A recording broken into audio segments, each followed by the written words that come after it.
Hey YouTube, this is The Art of Prepping. So I got a new phone. My other phone, actually, the SIM card melted in the phone on the circuit board and totally destroyed it.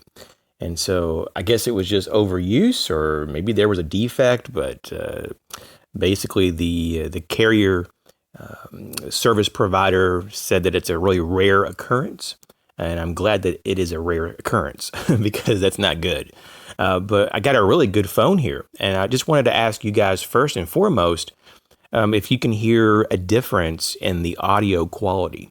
Apparently, the audio is supposed to be very good on this phone. It actually comes with a built-in high-fidelity microphone. This is the first time I've ever had that in a phone. And so I coupled that with some really good high-fidelity software. And so at this moment, we're supposedly generating an audio quality that rivals a high fidelity CD. So you tell me if you can hear a difference. I can hear a difference, but it probably just varies depending on what type of speaker systems that you have available. So basically today I just want to do a couple things. First off, I just want to welcome all the new subscribers. Next, I just kind of want to just jump into the topic, and then afterwards I just want to talk about a few ways that if you want to support the channel, you can do so, because I've been getting some questions about that. So first off, I just want to talk about, do you have the things that you really like to do as part of your preparedness system? A lot of times we hyper-focus on just the essentials. And the essentials are a big deal, though. I'm not trying to downplay them.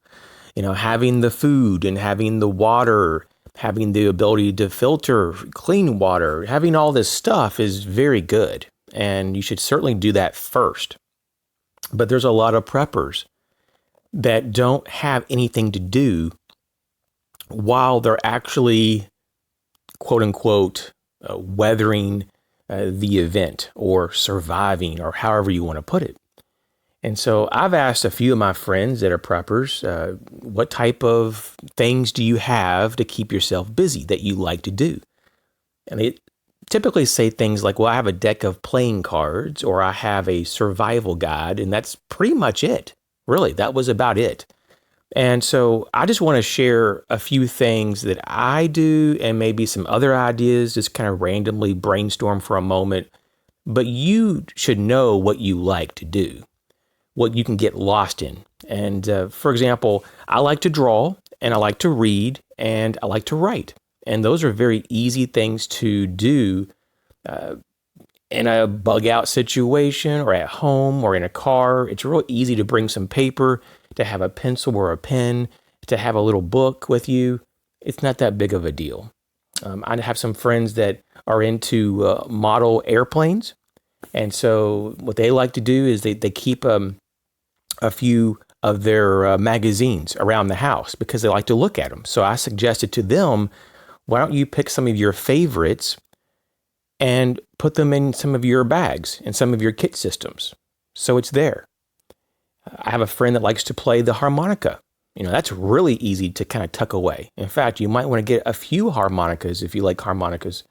Maybe you have another instrument, and that's something else too. You know, music can really soothe you and to help relieve some anxiety. But you may have other different interests. Whatever it is, you want to make sure you have some of that. Things that you like to do, things that are of your interest. It's important. It's part of your mental health. And so having healthy distractions can go a long way to help adults and children. And when we talk about children, this is really important because kids can really be affected, you know, more outwardly at least, than adults in the short term. This is not to shortchange that adults can't get some type of post-traumatic or acute stress issues. Certainly they can.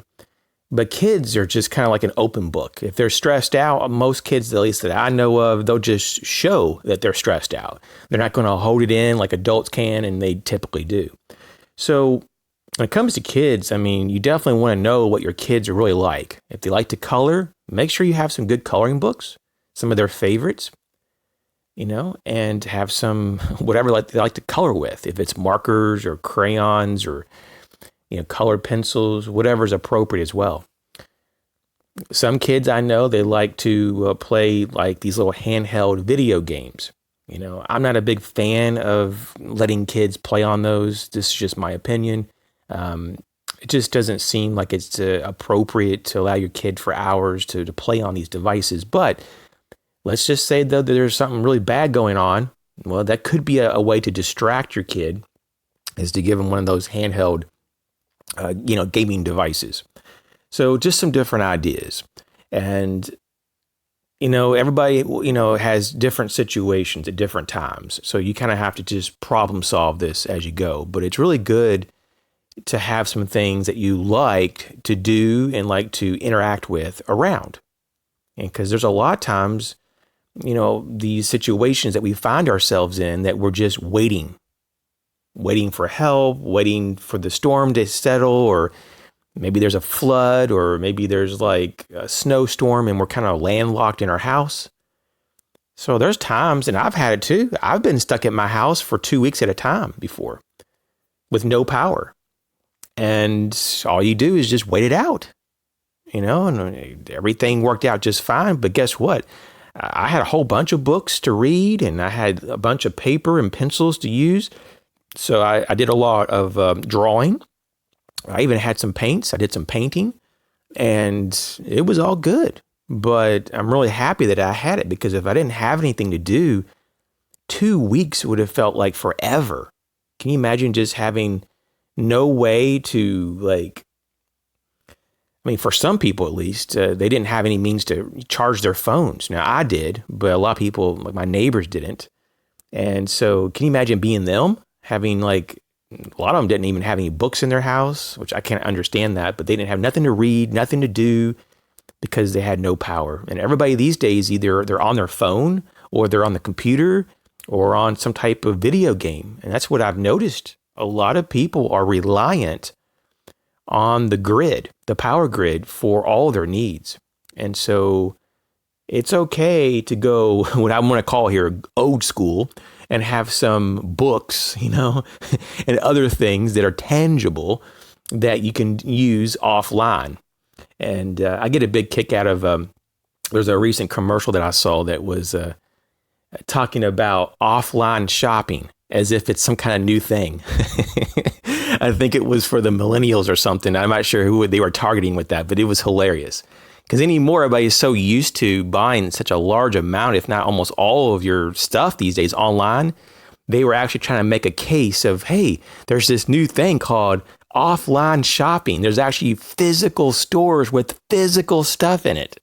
And that's kind of what I'm trying to promote here, to have physical stuff that you like to do that's offline, and off the grid. And so it could really be a bonus. But in closing here, I just want to say, hey, my email address is theartofprepping@hotmail.com. theartofprepping@hotmail.com. And if you need to get a hold of me, please do so. If you have personal questions or things like that, or just want to ask a private, question that you don't want everybody else to see, I understand. Sometimes you just kind of wonder about things. And also, if you want to get a patch, I have a few channel patches left. I may reorder another batch, but at the moment, they typically are saying that they're taking 2 to 3 months to get a batch made. So I have maybe close to 20 patches left. Please contact me if you want some, because if you wait a little bit longer, they may be sold out. Also, in terms of donations, I've had a few people offer donations in the past years, but I've declined. And I'm here to tell you that I am now accepting donations, just because of how hard the channel has been hit by demonetizing, demonetized videos is what I should say. YouTube has kind of messed with my channel a lot, and I'm not here to kind of whine about it. I'm just here to tell you what's going on. So my ad revenue is almost zero now. It's just completely wiped out.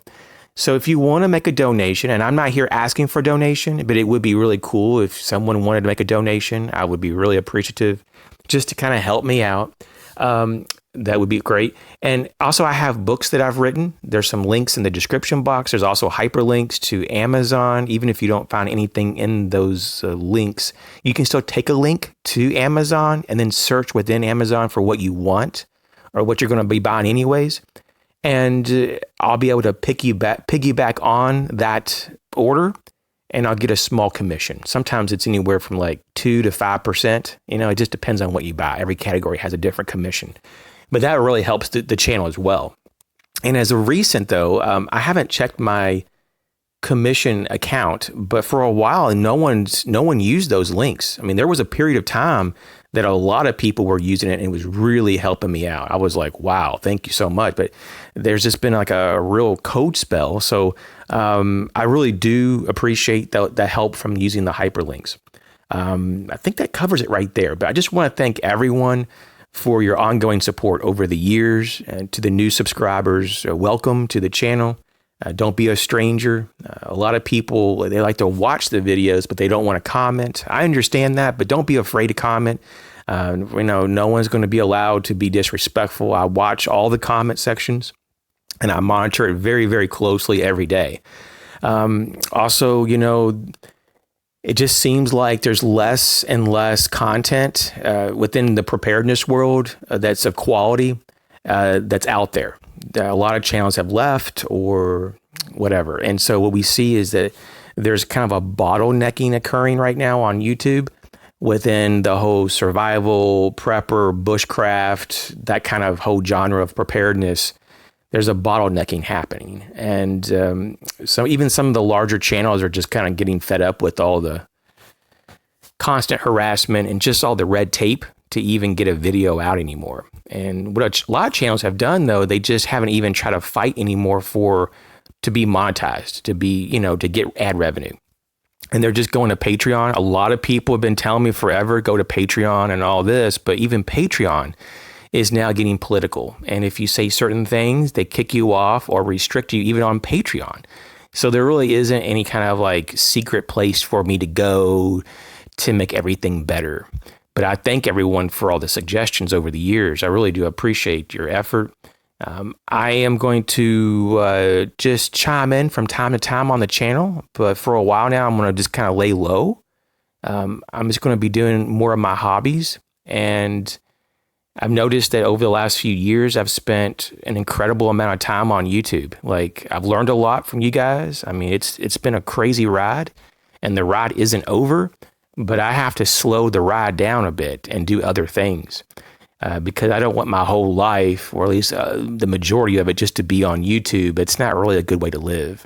So I think you guys are great. I mean, some of you guys are just unbelievable.